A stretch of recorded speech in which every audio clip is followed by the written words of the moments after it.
Hi friends, welcome back to my channel. In today's video, I'm going to show you how to set pattern lock on any Android phone. If you're new here, don't forget to subscribe and give this video a thumbs up. Now, let's dive in. Step 1. First, unlock your Android phone and open the Settings application. This is where all the customization and security settings for your phone are located. Step 2. Now, scroll down and locate the Security and Privacy option. Tap on it. Step 3. Next, locate the Device Unlock option and tap on it. Step 4. Now locate the Screen Lock option and tap on it. This will show you the various methods available to lock your device.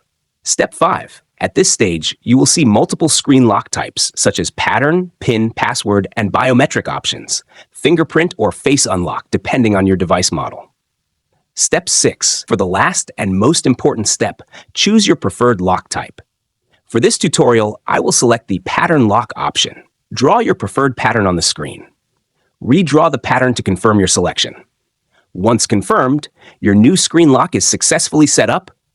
If you found this tutorial helpful, don't forget to give it a thumbs up and subscribe to my channel for more great tips. Thanks for watching.